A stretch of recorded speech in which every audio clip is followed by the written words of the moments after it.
Welcome to ViviTalks. I'm Vivienne Aerts. Join me in celebrating 100 talented female musicians from my last album, type of thing. Empowering female cacao farmers in Congo's Virunga State Park and restoring the rainforest. Delve into the musical journeys, creative processes, and unique perspectives of these talented women that were involved in the making of this album.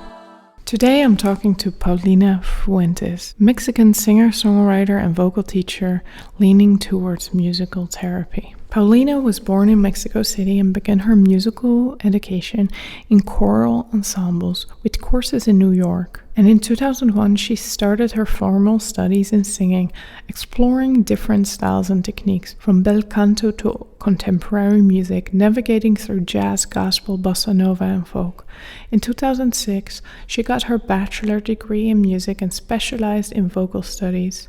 In 2012, she was awarded a scholarship from Mexico's Young Creators program in composition. In the same year, she debuted as the vocalist for the band Pop Hessarg, with whom she recorded 2 albums and performed in Barcelona and Paris. Dragon, her first recording as a solo artist, was released in 2014. 3 years from then, Paulina was ready to reveal her second official recording, titled Invierno. Currently, she's working on her 3rd album, La Despedida. Listen to our conversation as we discuss her musical journey, moving back to Mexico City, and what she always wants to give her students. Welcome, Paulina, to my official podcast. It's such a pleasure to know you and to have you here and learn a little bit more about what you do, who you are, and let's dive right into it. Tell me a little bit about where are you now, where you're from, and what do you do? Thank you so much. Well, thank you for the invitation. I'm very excited to speak with you and to share our thoughts on music and what we both do in our lives. So I'm from Mexico City. I was born and raised here, and I'm a singer, songwriter. And what I do with my life is I write songs, I perform, and I teach. I teach vocal technique, which I'm very, very passionate about. I'm passionate about teaching people how to sing because I honestly believe that not only everyone can experience the joy of singing, but I also believe that singing makes lives so much better. Like, happy life, it's a life where one sings. I love that. So tell me a little bit, you went to music school and you took a very special education too, right? Specialized on vocal technique as well? Right. Well, I did specialize in vocal studies, and I guess one would say that a lot of it is anatomy, right? And a lot of it has been what I've experienced, not only with my own voice, but leading other voices into their process of developing. Nice. I then studied music therapy, and I did that to complement my teaching in the sense of it is not new that the voice leads to a transformative journey. Like, it has to, right? I believe that the amount of transformation that one goes through has to do with your own commitment to yourself. Like, how much, I'm going to say the student, but how much the student wants to dive into it and get dirty with stuff, right? See themselves, recognize themselves. And also it has to do with who leads you. And I've been very fortunate in the sense of studying with amazing people. Vocally, I've studied with amazing women who not only taught me how to find my own voice, but led me into the discovery of what to do with it.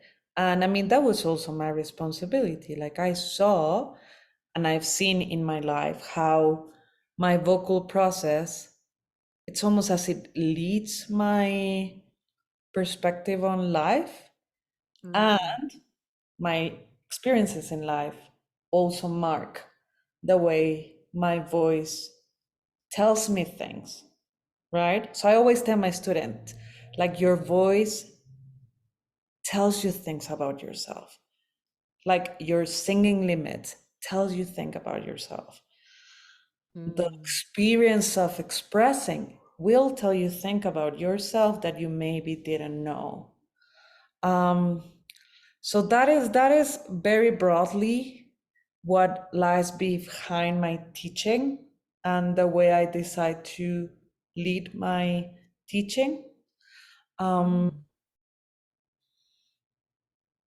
yeah, I mean, I love it. For me, it's an experience of how you live by, in the sense of, if you want to find your own voice, you need to be honest. You need to be honest with yourself. Do the work, meaning the physical work. You need to give space to your voice to be, and you need to observe the own process and live by the process rather than just thinking of the result, right? I mean, singing is a consequence of all of this that we're sharing.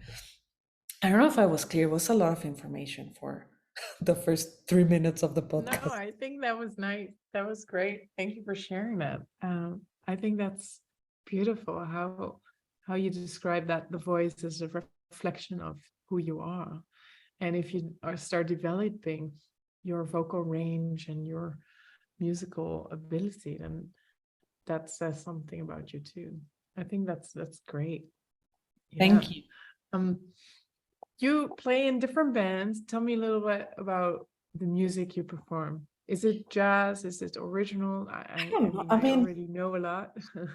so what I've been doing for the past, well, let's just say the past 5 years or so. I mean, I have been involved in many different projects, both led by myself and focusing on my music, and also led by other people and singing other people's music, which I think they're both very special. In my experience as a performer, when you get to perform music that someone else wrote, it's almost as if you can create characters, and you do give your own interpretation, and you always want to align to whatever this music is about, right? Yeah. When I sing my own music, for me, it's a challenge in the sense of, again, going back to the honesty. Like, it is what it is, and you are who you are, and you're putting yourself out there with everything you've got. Right. At least that's how I live it. You're laughing, so I'm thinking you live it. Yeah, no, that's totally it. You're sharing Right? your story. Right. You're sharing your story. And I mean, I started writing songs, I guess it was around 2010. And as always in the creative process, there's times where you are very productive, and others where it's more about experiencing and exploring sounds and exploring or writing, right? Like, you have to do the work. So over the past few years, I've focused more on my own music. And there was some moment, so I started working on my third album just before COVID started. So I had the idea of writing a short album, 5 songs. So I wrote 4 of those, and I was working with an arranger because I was looking for something different. I was going through a lot, and I needed my music to also be a place for me to, I guess, rest and feel comfortable without going to a common place, because I don't like those. Well, I try not to be there, even though I'm sure like we all have our common places. So I work with Manuel Velasquez, who is an amazing musician who now lives in Lithuania. And we recorded the whole music for this. And I started recording the vocals, and then COVID happened, so we had to stop. And I paused, and at some point it lost purpose for me. Like at some point a year later, I'm like, well, I have that. It's almost done. What am I gonna do with it? So I didn't know, and I decided to wait. So I waited. And then I start performing again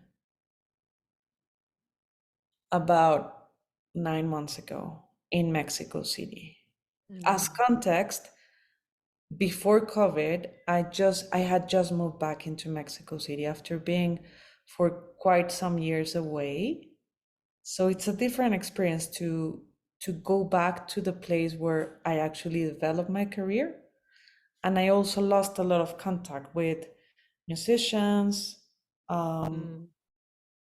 festivals, plays. So I felt like I had to like start from, yeah, well, I guess start all over again, even though it's not the same because you've done it, right? Right. So last year I started performing again, and I started with small venues, which was a great opportunity for me to reconnect with the muscle of performing and with the people, because you have to connect with the people. And it's quite a lot, like emotionally, to perform and connect with people after you've been home for 2 years, right? Yeah. So anyway, all of this to share that I had to be very honest with myself and think, was it a piece of work that I wanted to finish? Or was it not the time anymore? And I wasn't gonna just finish it because I've just invested so much in it, right? So happily now, I know I do want to put it out there. Right. And I'm happy about that.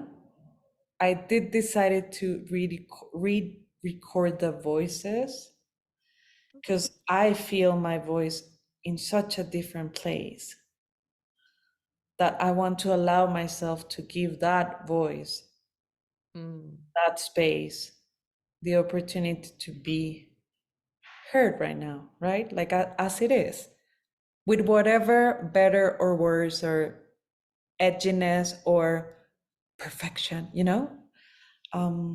So that happened like 2 weeks ago. That decision happened 2 weeks ago. Beautiful. Thank you. Thank you. So So that's yeah, coming so up. I hope I can, I mean, my intention is to record it during October. I mean, to record the vocals and then just put it out there at the end of the year. And they're all original songs. There, at the end, it happened that we added 4 original songs, and I'm recording a bolero because at some point in my confusion, I decided to go to the wise and to the, I'm gonna use this word, I apologize, but to the wise and to the elder, and just sing songs of these huge, brilliant composers, and try to connect with this type of sounds and this way of writing music and lyrics. And I just love that experience so much, which happened in my house, like with myself only, that I fell in love with one specific bolero that's called Vete de mí. And I loved it so much that I decided to add it to this short album. And I'm going to record it with an amazing pianist, a Mexican whose name is Alex Mercado. And I wasn't sure if he would wanted to do it. And I called him up and he was so happy to join the experience. And he's like, yeah, let's do it. So I think that's going to happen in 2 weeks now. Nice. Yes. Thank Oh, you. that's beautiful. I'd love to learn a little more about your creative process and your approach to writing and composing music. I think it has changed over the years. Uh-huh. For many years, my need to write had to do with whenever I was uncomfortable with life.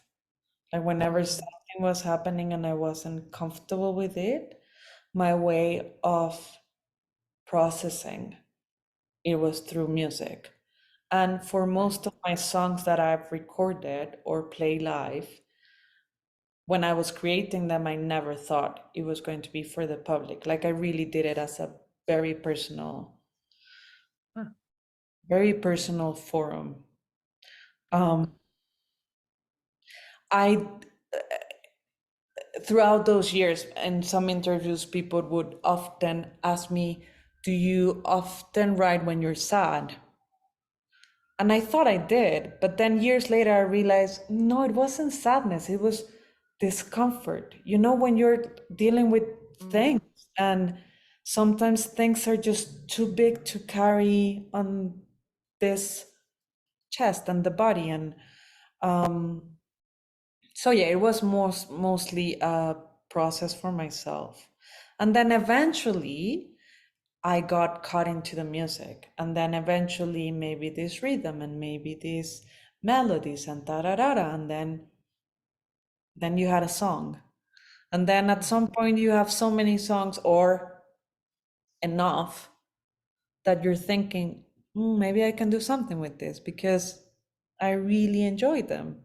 And to me, I have to be very honest, to me, the whole process of singing, writing music, performing, teaching has to do with pleasure. Right. Like I love it. And the experience of the voice is so amazing that one, I believe you need to commit to it. And two, once you commit to it, you need to let it out there, right? And I always think that's more important than have it perfect. Like you must study to want to have it perfect because then you study, right? And then you say, oh, I'm gonna go study. And that keeps me going. Yes. But once you're creating and once you're singing, once you're performing, it really doesn't matter. What matters to me is to commit to the experience. Sometimes it happens, sometimes it doesn't. But the intention is that. So yeah, I mean, it has changed over the years, the creative process. And there's also been times where I do it because I have to do it, you know? Like, it's also a muscle. So you have to sit down and you have to write. And you have to allow yourself to write shitty things, crap. Yeah. And most often it's not shitty. It's just something you can work even though you try. even though you try. Yeah. Right? So yeah, I mean, lately has been a discipline more than a need. And it has to do with also that very big pause from COVID. I did lost purpose on my artistry during the COVID years. And that was really hard for me to think that, well, to had to question myself, well, why do I do this? Like, why performing and why creating music and why rehearsing? And Right. it was very You were only teaching, right? Sorry? You were only teaching during COVID. I was focusing on teaching, which I have to say it saved me in so many ways. Even from the social perspective, like seeing my students on Zoom was my social moment, right? Right. But it also saved me in the fact that I had to keep practicing and studying because I was teaching. So you have to be on the top of your game. And it allow me to really dive into the method that I teach and observe it from a perspective that I've never had before. Because you're also teaching on Zoom. I've never taught vocal technique and vocal process without being able to touch the other person, right? So how do you make it clear? And then it was a time where everybody was going through a lot. So, right? So it was an opportunity to commit to the emotional part of it also, which was something that was, as I was sharing at the beginning, has always been very important to me in my own singing and in how I lead the vocal process. Right. So overall, I mean, it's been just so fortunate.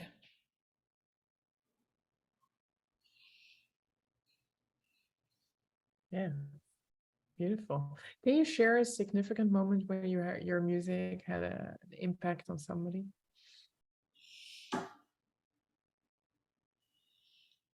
Yes, I think it has happened several times when performing my songs. A couple of minutes ago, you sing your own story. And sometimes maybe I have been too honest. Like I mean, without thinking about it, I do tend to sing of a personal experience or of deep feelings and emotions. And I think sometimes when you get to connect with this and sing it live, it's almost as if you were giving people the chance to experience what they also feel. So after some of my concerts, several people come up to me and they say, I felt this way, and I didn't know I was feeling this way about my own situation. And or they say, thank you for sharing your thoughts and your feelings, because I feel I want to share mine too.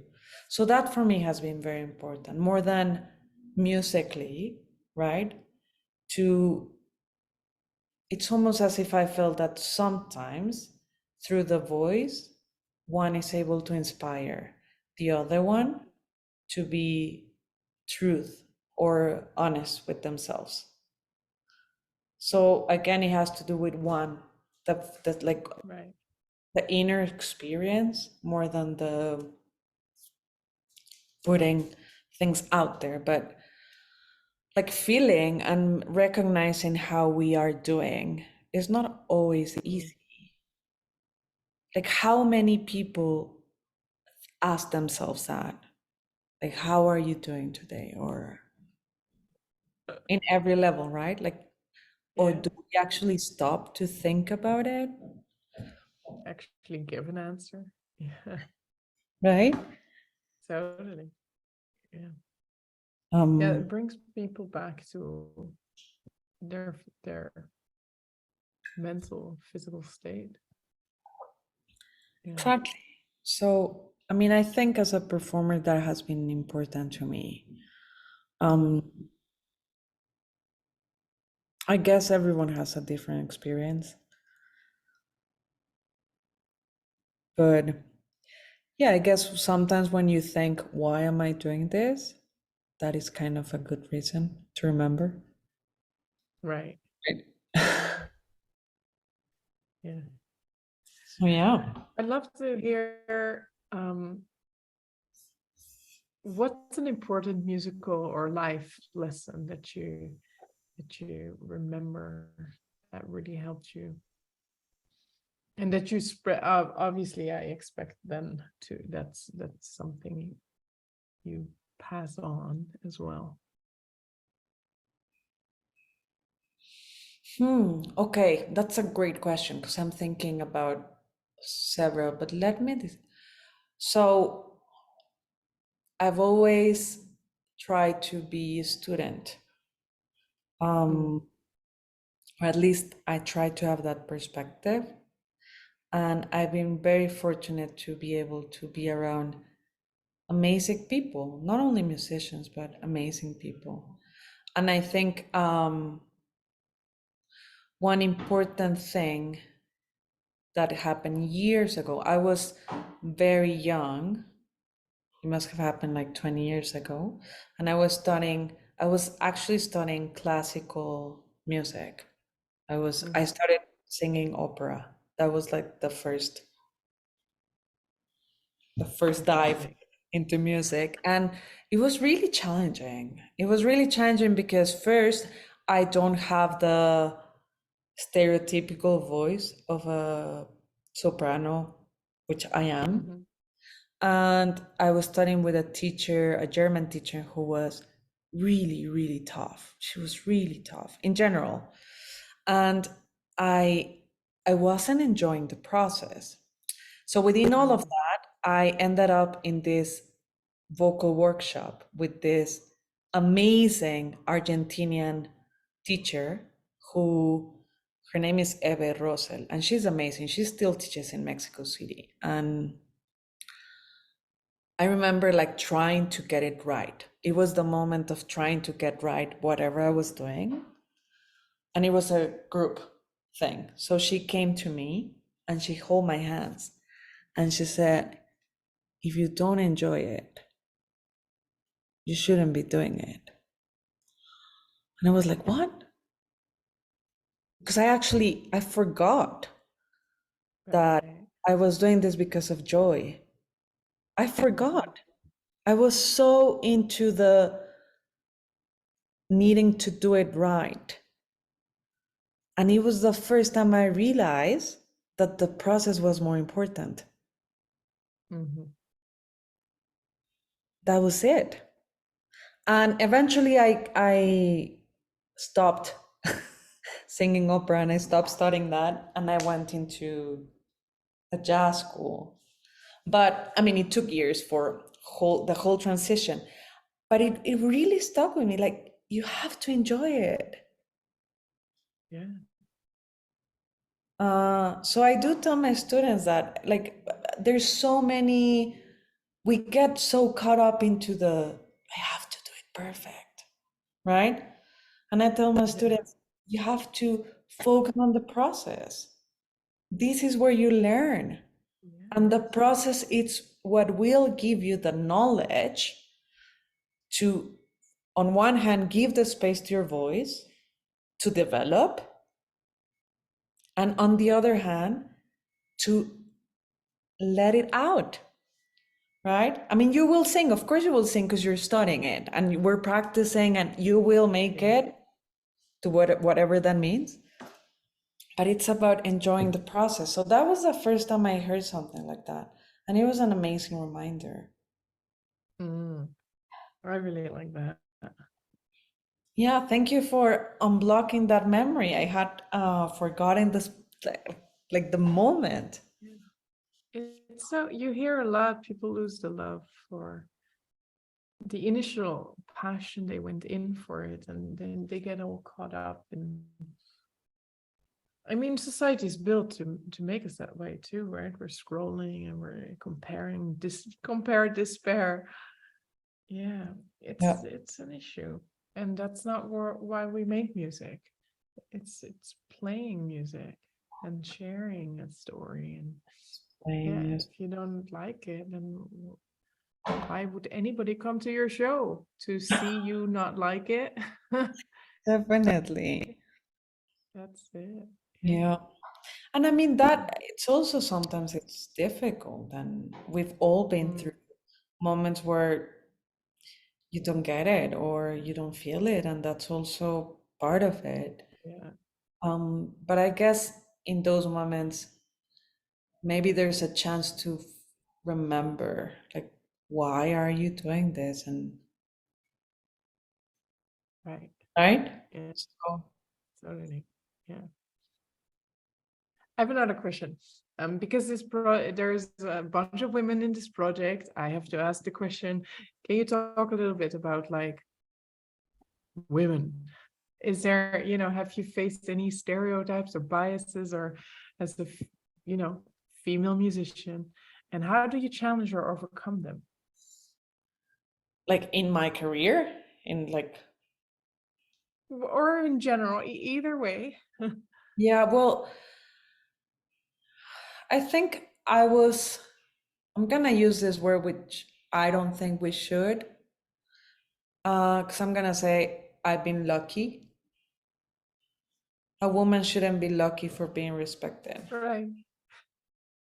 So when I started performing, I was young, and I had a mentor who was an older woman who helped me in the sense of she introduced me to musicians who I can play with. And so I guess I was like 24 and she was around 40. So it was a different generation. And the musicians she would introduce me to were her musicians and colleagues that she had. So they were much more older than me. And I was very embraced. So I was taken care of. They were very respectful to me. And that's why I said I was very lucky. I didn't have to fight that battle. She helped me have a space, a safe space, and I was very good. Meaning, like, I was doing my stuff. I wasn't fooling around. You know, not that that is bad, but I was focused. That's what I'm trying to say. Now, I do have to say that that was at the beginning, and I do have to say that throughout my career, I've been fortunate to connect with musicians that respect me as a musician. They have been mostly men because there's not a lot of women in the industry here. I mean, there's some, but a lot of us are singers. So, I mean, I've shared some vocal ensembles which have been amazing because I love making music with women. I love it, and I love singing, and singing with other people is amazing. But I have to say that there's been many times, many times where people have been condescending because I'm a girl, or because I look young, or because I'm a singer, so I probably don't know music. And I mean, that's crap, and it's been hurtful, and it shouldn't happen, right? And Yeah. I've also noticed that I found myself in the position of thinking that I have to be over prepared because I know I have to be there and prove that I'm Singer ready. knows stuff. Yeah, and I mean, it's not a nice feeling. I don't know if other people have felt that way. I don't know if it has to do with being a singer or being a woman. I don't like to feel that I have to be over prepared for people to respect me because I don't go into a rehearsal like that. You know, I mean, I don't respect a musician that arrives late, didn't prepare his music or her music, things like that. I mean, you choose not to deal with those things, but yeah, I think that has happened to me many times. At some point, a producer wanted to work with me, and he was stealing the music from another singer. So crap like that. But I don't know if it has to do with this industry or with humans also. It's probably just humans as well. Maybe I'm not sure if it's bigger in the music industry because a lot of this stuff we do happens in the evenings and there's bars and it's not an office space, right? So the boundaries get mixed up sometimes and the respect is not always there because you're just hanging out and also while being away as a woman and you grow a career, and at some point people want kids, so then the women are most of the time, they have to take a break. Yep. So that matters with the career. So yeah, so I do feel it's big in the music industry, and maybe in certain musical styles even More than difficult. others, I'm sure. Yeah. I'm really sure. And I think there's also ages where you're more exposed to certain Yeah. things. I mean, now I'm old, not old, but older, right? And not the Yeah, you're same not as, 20 anymore. it's Yeah, not the it same as matters. when I was 25. Right. Thank God.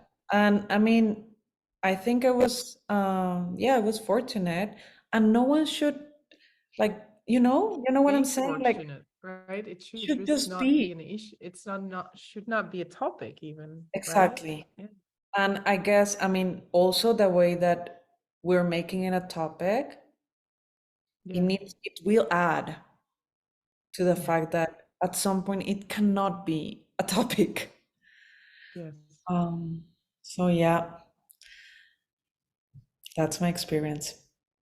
So how do you deal with it? What advice would you give aspiring women musicians that are just starting out their journey? First, I would say do it. Go for it. Just Yeah. do it. And in the search of it, be true to yourself.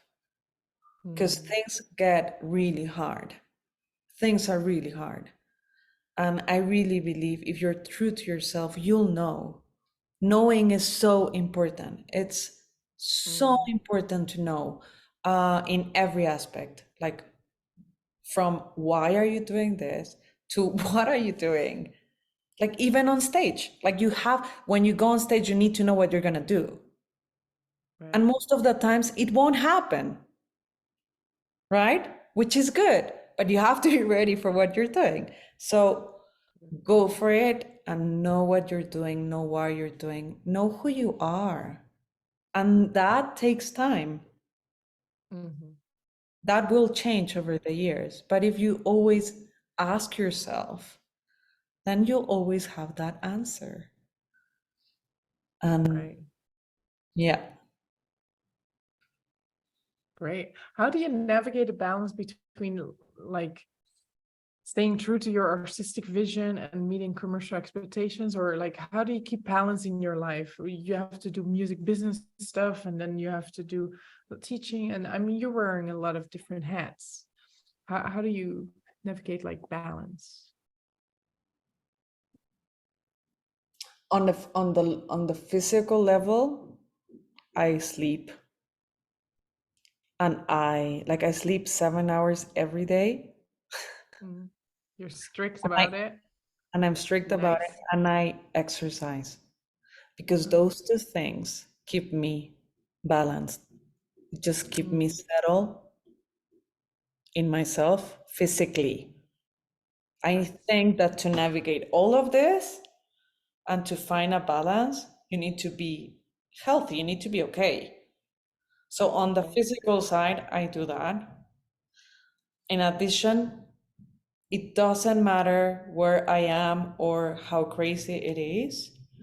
I practice 3 to 5 times a week. You have to practice because you have to be with your instrument. Like you have to be with your voice. Do you have a routine for practicing, or what's your? I have a routine. Like physically, you mean? To practice? Like, Yeah. do you do like runs or like you blow? Yeah, There's so people that they blow. I always straw. start with the breath. I always start with the breath. And then I love the straw. I'm a fan of the straw. I love The it. straw. The Blowing straw, bubbles in the glass. right? Yeah, a lot of people do that now. Basics. And I told my students, you know what? Like it's always the basics, but it takes a different level. Yeah. Like what I teach is the same exercise that I do. It's just, I mean, I've done it for longer, so I do more vocal warm-ups than you can right now. And it's a different range, but it's not, well, anyway. So yes, so I do the straw to warm up, and then I do my scales.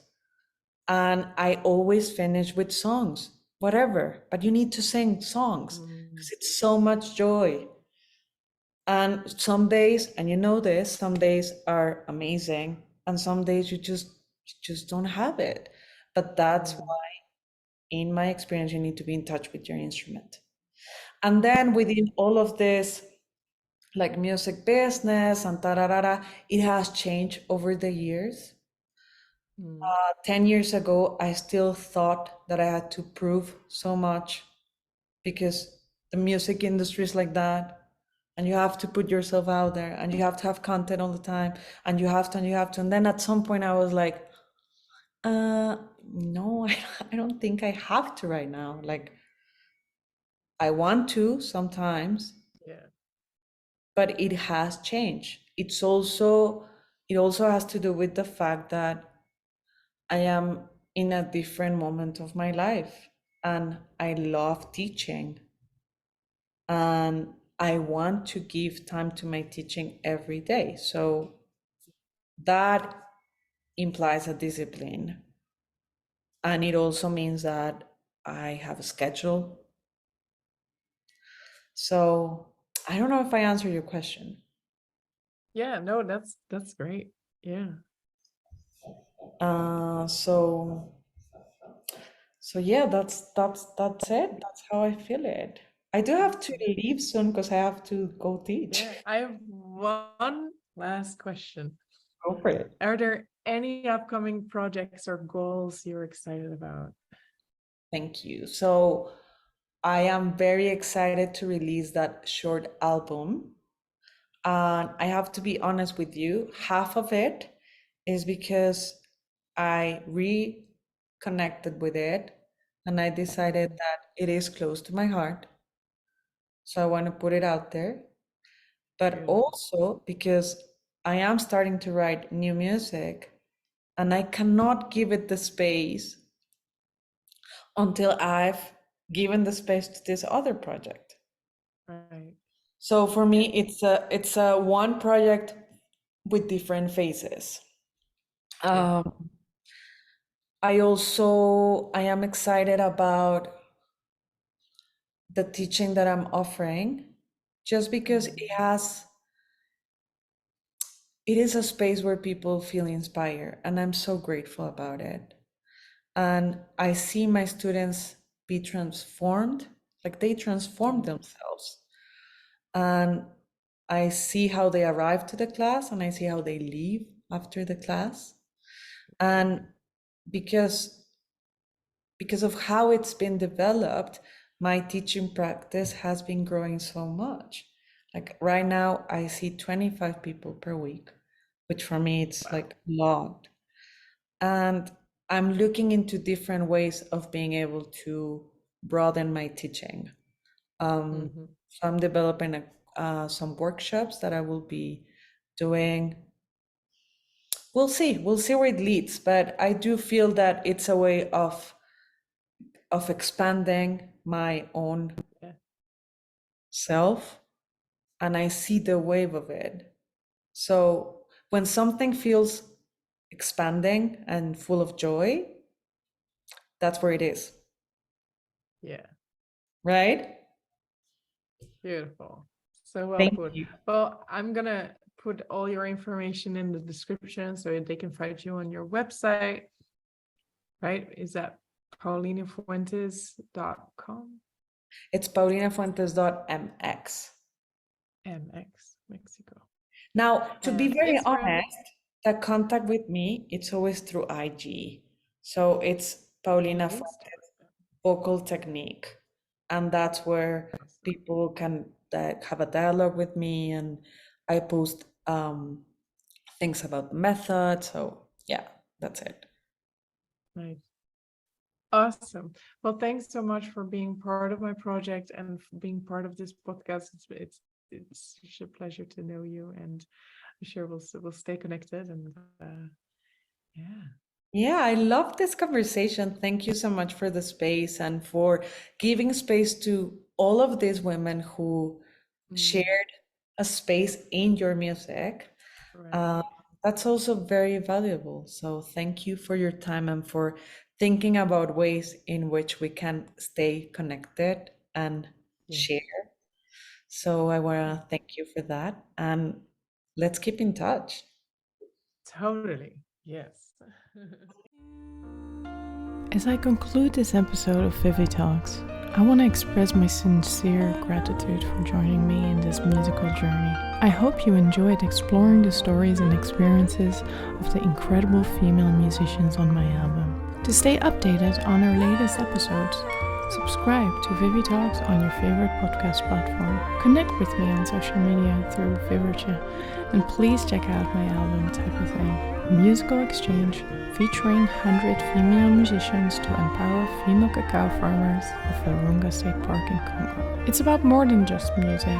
It's about making a positive impact in the world. Your support is part of that journey, so thank you once again for tuning in.